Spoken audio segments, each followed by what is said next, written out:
মহিলাসকলে ঘৰত কেনেকৈ ঈশা আৰু শবে বাৰাতৰ নামাজ আদায় কৰিব, ঈশা নামাজ কেই ৰাকাত পঢ়িব, শবে বাৰাতৰ নামাজ কেই ৰাকাত পঢ়িব, নিয়ত কেনেকৈ কৰিব আৰু কোন সূৰা দি পঢ়িব লাগিব, কেই ৰাকাতৰ মূৰে মূৰে আপুনি দুআ কৰিব, কোন জিকিৰসমূহ এই ৰাতি আপুনি কৰিব লাগিব, গোটেইখিনি নিয়ম কানুন মই ধুনীয়াকৈ এই ভিডিঅ'ত বুজাই দিম। মোৰ প্ৰিয় দিনী ভাই বন্ধুসকল, মোৰ অতি শ্ৰদ্ধাৰ মা আৰু ভনীসকল, শবে বাৰাতৰ ৰাতি যদি সঠিকমতে ইবাদত কৰি আল্লাহ তাআলাৰ ওচৰত দুআ কৰে, আল্লাহ তাআলাই আপোনাৰ জীৱনৰ যৌৱনৰ সকলো গুনাহ কাটা মাফ কৰি দিব, সকলো অভাৱ অনাটন দৰিদ্ৰতা দূৰ কৰি জীৱনত শান্তি দান কৰিব, আধৰুৱা সপোনবোৰ আল্লাহ তাআলাই পূৰা কৰি দিব। কিয়নো এই ৰাতি আল্লাহ তাআলাই এটি সোণালী সুযোগ দিয়ে। এই ৰাতি আল্লাহ তাআলাই বান্দাক মাতি মাতি কয়, আলা কাজা হাত্তা ইতলা আল ফজর।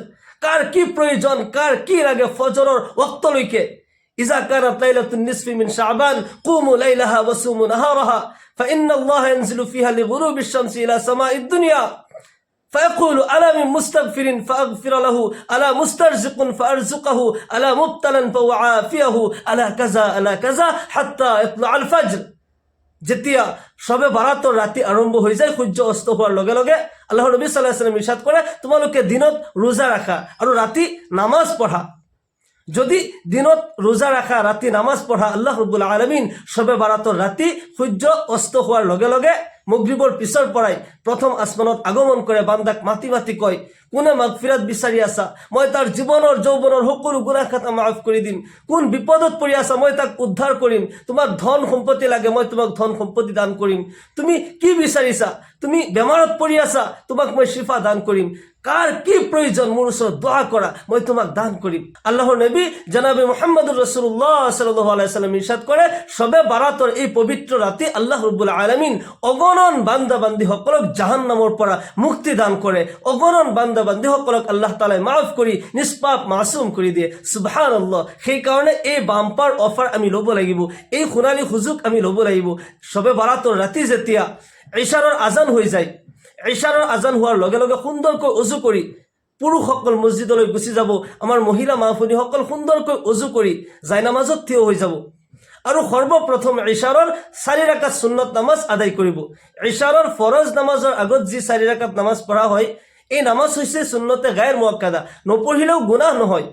ইয়াত তাকিদ অহা নাই, যদি পঢ়ে সওয়াব আছে। আৰু এই ফজিলতপূৰ্ণ ৰাতি মই কওঁ, আপুনি এই নামাজটো পঢ়িব, এৰি নিদিব।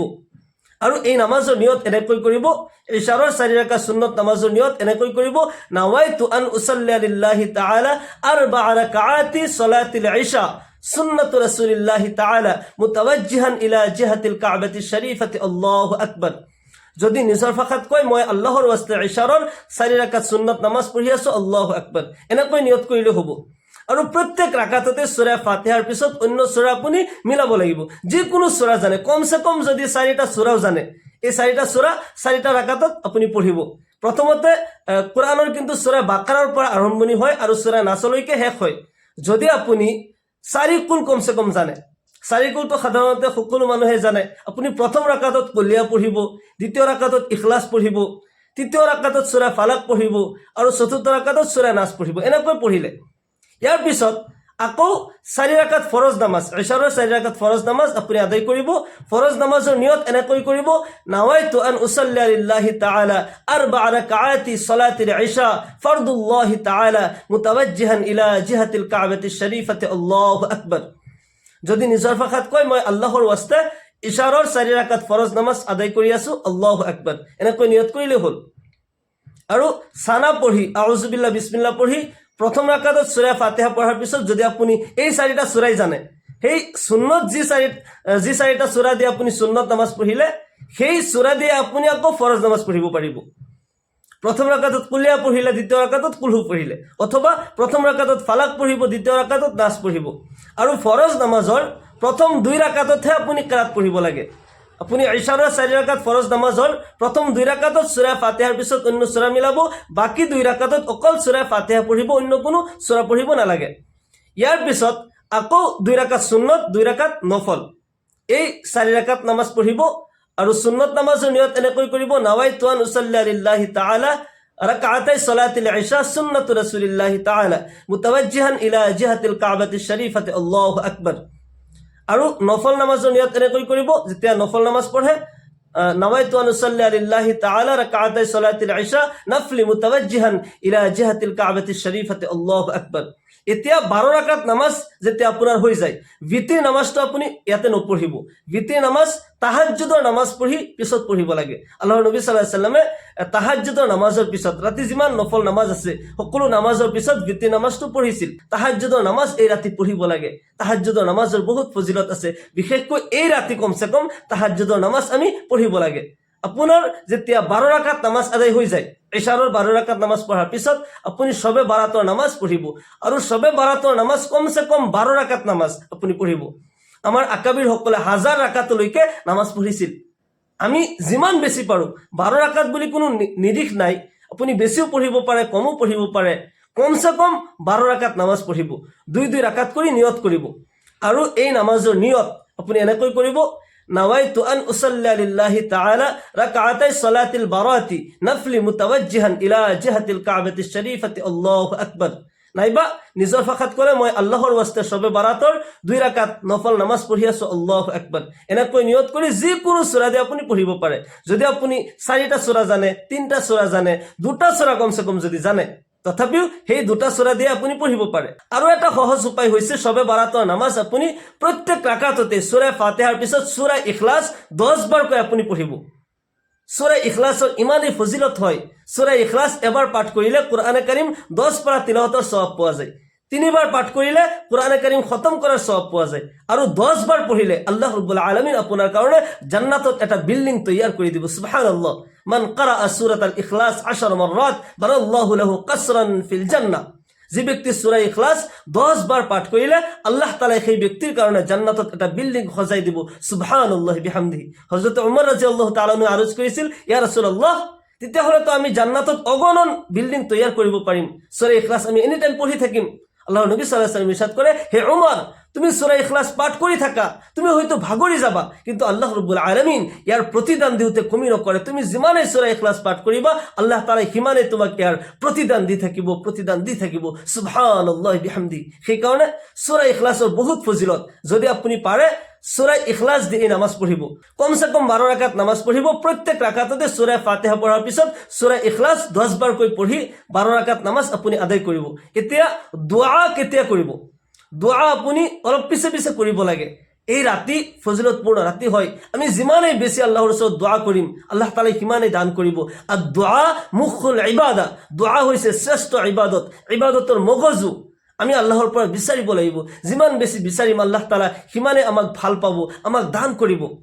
আপুনি 4 ৰাকাত নামাজ পঢ়িলে 2 ৰাকাত কৰি যেতিয়া 4 ৰাকাত হৈ গল এই জায়গাত বহি অলপ সময় আপুনি তাসবিহ কৰিব সুবহানাল্লাহ সুবহানাল্লাহ আলহামদুলিল্লাহ আলহামদুলিল্লাহ আল্লাহু আকবাৰ এনেকুৱা তাসবিহ পঢ়িব এটা তাসবিহ হাতত লৈ লব এশবাৰ কৈ সুবহানাল্লাহ পঢ়িলে এশবাৰ আলহামদুলিল্লাহ পঢ়িলে এশবাৰ আল্লাহু আকবাৰ পঢ়িলে তাৰ পিছত আল্লাহুম্মা ইন্নাকা আফুউন তুহিব্বুল আফওয়া ফাআফু আন্নী এই দোয়া এশবাৰ পঢ়িলে ইস্তিগফাৰ এশবাৰ পঢ়িলে দুৰূদ শৰীফ এশবাৰ পঢ়িলে তাৰ পিছত আকৌ হাত তুলি আল্লাহ তাআলাৰ ওচৰত দোয়া কৰিলে যিকোনো ভাষাত আপুনি দোয়া কৰিব পাৰে নিজৰ ভাষাত কলেও হল যদি কোৰআনে কাৰীমৰ যিবোৰ দোয়াৰ আয়াত আছে ৰব্বানা আতিনা ফিদ দুনিয়া এইবোৰ দোয়া পঢ়িব পাৰে বা নিজৰ ভাষাটো আপুনি কি বিচাৰি আছে আল্লাহ তাআলাৰ ওচৰত দোয়া কৰিব দুনিয়া ও আখিৰাতৰ সকলো কল্যাণ আল্লাহ তাআলাই দান কৰিব অলপ পিছে পিছে দোয়া কৰিব 4 ৰাকাত নামাজ পঢ়িলে দোয়া কৰিলে জিকিৰ কৰি দোয়া কৰিলে তাৰ পিছত আকৌ 4 ৰাকাত নামাজ পঢ়িলে আকৌ অলপমান জিকিৰ কৰিলে দুৰূদ শৰীফ পঢ়িলে দোয়া কৰিলে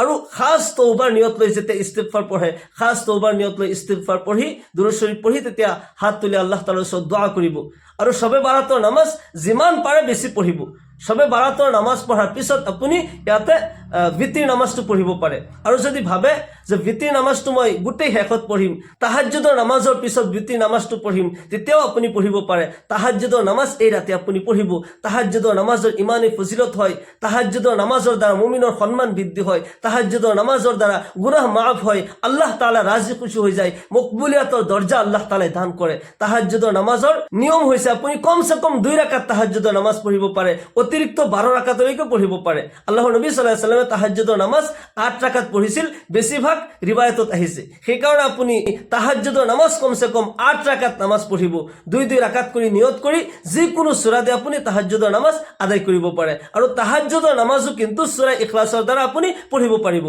নামাজৰ শেষত তাহাজ্জুদৰ নামাজ পঢ়ি হাত তুলি আল্লাহ তাআলাৰ ওচৰত দোয়া কৰিব, আল্লাহ ৰাব্বুল আলামিন আপোনাক ইহকাল পৰকালৰ সকলো কল্যাণ দান কৰিব, জীৱনৰ গুনাহ কাটা মাফ কৰি দিব।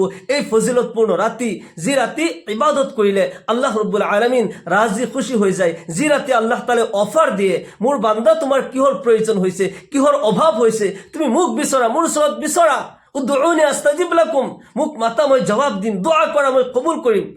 আল্লাহ ৰাব্বুল আলামিন তেখেতৰ হাবিব জনাব মুহাম্মদুৰ ৰাসূলুল্লাহ সাল্লাল্লাহু আলাইহি ওয়াসাল্লামক সম্বোধন কৰি কয়, হে হাবিব, ওয়া ইযা সাআলাকা ইবাদি আন্নী ফাইন্নী কৰীব, আপোনাক যেতিয়া মোৰ বান্দাই মোৰ বিষয়ে প্ৰশ্ন কৰে, মই ক'ত হয়, আল্লাহ ক'ত হয়, যেতিয়া আল্লাহ ক'ত হয় বুলি প্ৰশ্ন কৰে, তেতিয়া আপুনি জবাব দিব, ফাইন্নী কৰীব, মই নিশ্চয় তোমাৰ ওচৰত আছো, মই নিকটৱৰ্তী হয়, তুমি মোক মাতা মই জবাব দিম, দোয়া কৰা মই কবুল কৰিম।